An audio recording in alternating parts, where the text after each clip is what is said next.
ముందు ఇంకో స్థాయిలో ఉంటుందని కూటమి పాలకులను హెచ్చరించారు మాజీ మంత్రి రోజా. ఇకపై జగనన్న పాలన గతంలో లాగా ఉండదన్నారు. అలాగే తనను బూతులు తిట్టిన వారిపై ఎందుకు చర్యలు తీసుకోలేదని మండిపడ్డారు రోజా. జగనన్నను తిట్టిన రేణుకా చౌదరిపై కూడా కేసులు పెట్టలేదన్నారు. లాస్ట్ 5 ఏళ్లు అంతకుముందు రాజశేఖర రెడ్డి గారి లాగా మంచితనంతో రాబోయే కాలంలో ఉండబోయేది లేదు. 10 ఏళ్లలో మీరు ఎంత మాట్లాడినా మిమ్మల్ని పట్టించుకోలేదు, కానీ ఈ రోజు పట్టించుకుంటాము అని కూడా మీకు హెచ్చరిస్తున్నాం. వెంటనే అనంతపూర్లో జగన్మోహన్ రెడ్డి గారి లాగా లాస్ట్ 5 ఏళ్లు అంతకుముందు రాజశేఖర రెడ్డి గారి లాగా మంచితనంతో రాబోయే కాలంలో ఉండబోయేది లేదు. 10 ఏళ్లలో మీరు ఎంత మాట్లాడినా మిమ్మల్ని పట్టించుకోలేదు, కానీ ఈ రోజు పట్టించుకుంటాము అని కూడా మీకు హెచ్చరిస్తున్నాం. వెంటనే అనంతపూర్లో జగన్ వెళ్ళినప్పుడు ఆయన గురించి నీచంగా మాట్లాడిన లోకేష్ క్షమాపణ చెప్పాలి.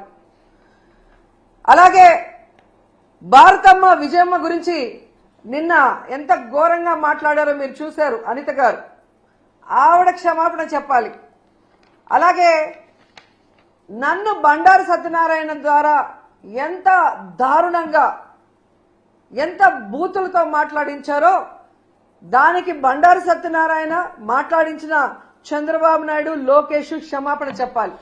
జగనన్న తన కూతుర్లు చూడడానికి లండన్కి వెళ్ళిన